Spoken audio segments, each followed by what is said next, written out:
Growing up in a country of rich ethnic diversity like Nigeria, with over 250 ethnic groups, over 500 languages and customs, and a current population of over 206 million people, making it the most populated country on the great continent of Africa, has taught me that the universal religion, love, is possible, by all means, if we all embrace it. Unity and strength, peace and progress will no longer be an alien conversation, but a unilateral decision. Aside our internecine struggle for self-determination, which has always been fueled by religion and ethnicity, personally, I feel history has not been fair enough to remind us why we should embrace the uniqueness in our diversity, communicate with the universal language, love, and follow true peace as an alternative to war. War is expensive. War means pain. War is suffering, hopelessness, starvation. War leaves nothing but scars, which is why we cannot afford to let history repeat itself. Peace is heavenly. We don't have scars to show for peace. Maybe that's why we have so little to learn or regret from happiness.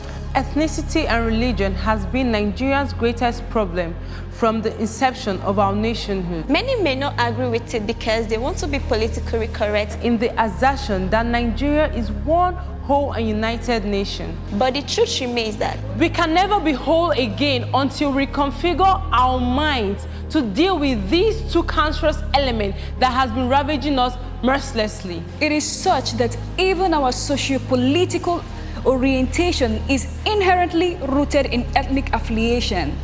I think the word we are looking for here is tribalism, a socio-political economic theory that brings about the us and the them dichotomy, otherwise known as ethnic prejudice. Another thing is that we are very religious people. So if you're not our brother or sister in the faith, you're our enemy. And that makes one want to wonder, does it really matter where we choose to worship God or by what name we choose to call Him? Whatever happened to the universal law of oneness that binds us together? The law that says that everything and everyone in the universe are connected, that we all come from the same divine source, breathe the same air, and live under the same sky. Our educational system is mostly affected by these two elements, aside the ungodly double standard for admission into colleges, which tends to glorify failure in some parts, but we dare not say it. Our educational system is configured to produce job seekers and not job creators. The old people in service keep on tampering with their age in order to educate retirement, and even when they're ready to retire, they prefer to pass on their position to a close relative in order to continue to enjoy the limitless awoof that comes with such offices. The sickening effect of this practice is that it leaves millions of graduates roaming on the streets unemployed, while some privileged illiterates are earning salary from a vacant office position they don't even know where it's situated. Ethnicity is cancerous in nature, and I'm not trying to juxtapose anything, but it feels good to drop religion next to it, side by side. These two are what drives our socio-political economic theory that has bettered and continued to nurse adversarial politics. In your own word, divide and conquer schematics, as seen in Nigeria and Africa in diaspora. Consequently, the noble masses are continuously blindsided. The concept of democracy has somewhat become a blind story as opposed to clear story. These days, I hate to spin my thoughts on politics and the state of the bereaved democracy that has been concerned and sunk drastically to oblivion. According to World Bank, 47.3% of Nigerians, or 98 million people, live in multidimensional poverty, Borno State not inclusive, due to insurgency that has prevented data collection there. But more people are sliding below the poverty line. It has become imperative for strategic measures to be put in place to alleviate poverty and reduce hunger. Have you ever been thirsty before? How did you feel? Dehydrated, right? Well, think about it for a moment. The world is thirsty for love.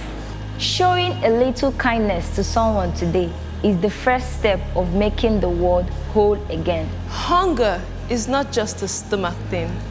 It's a psychological problem. It slows down your body, it cripples your bones, it drives you insane, and then it leaves you for death. The current administration during its campaign had promised to lift about 100 million Nigerians from poverty, and they came up with cash transfer programs, which we think is commendable, but not enough to achieve such goal. The current administration's cash transfer program is commendable, but the focus should be more on promoting structural transformation.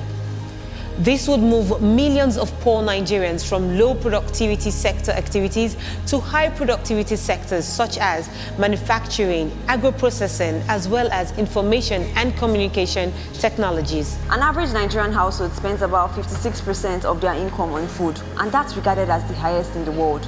The country needs more industrial production, more domestic and foreign investments, not just handouts. There have been so much emphasis on cash transfers, less on investing on the capacities of Nigerians to transition into sectors and jobs in the future. I feel cash transfers alone are inadequate and not pervasive enough for lifting a significant number of Nigerians from extreme poverty. Those who receive the cash payment under the National Social Investment risk falling back into poverty at the end of the program.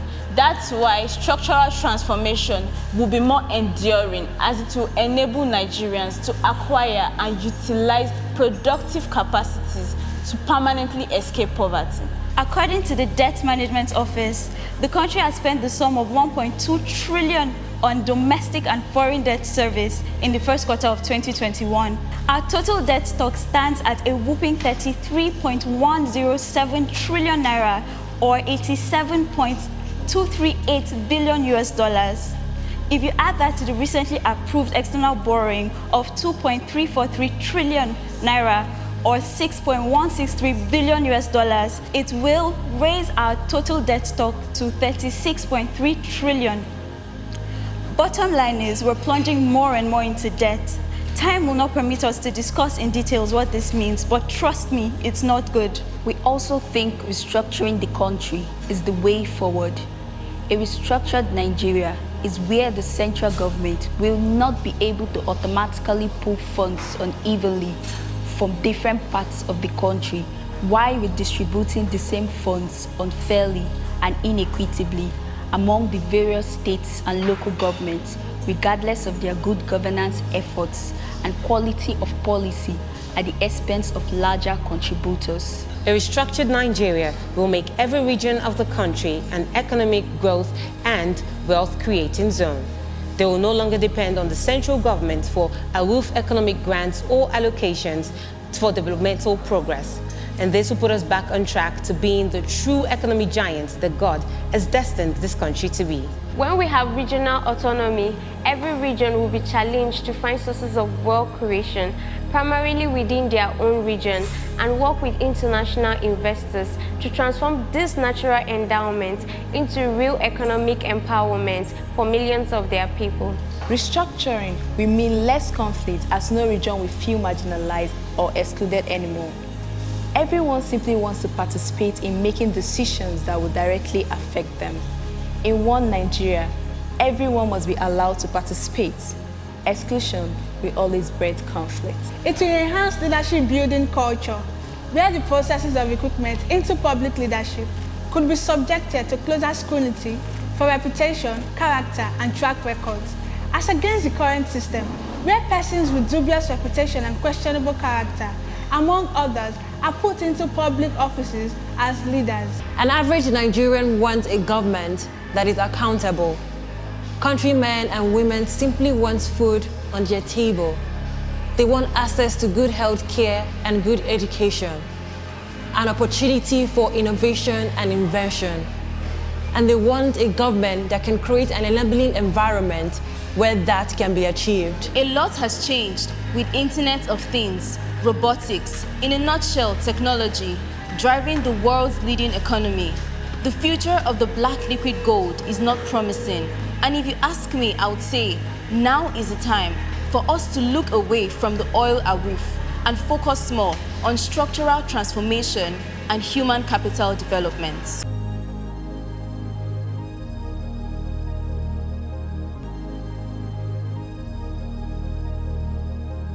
In recent times, there have been upsurge of terrorism, banditry, carnage of all sorts, onslaught and abduction, with every part of the country bleeding its fair share of this blood we spill. This points to one clear fact, that we have lost touch with humanity, and I see greed at the core of it. Why are we always seeking new ways to inflict pain on others?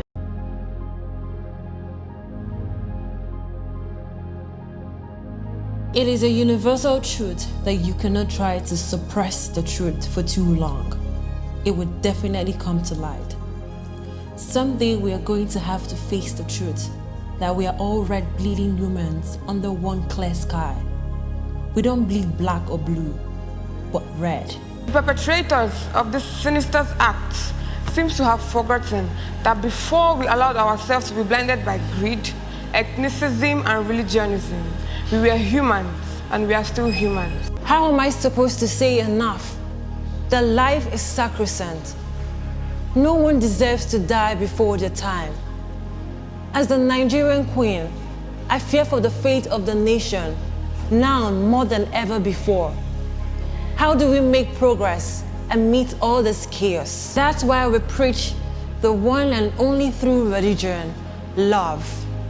If we could all embrace the religion of love and allow it illuminate our hearts, darkness will go away, peace will abound, and humanity will be whole again. Our heart goes to the bereaved families and internally displaced persons.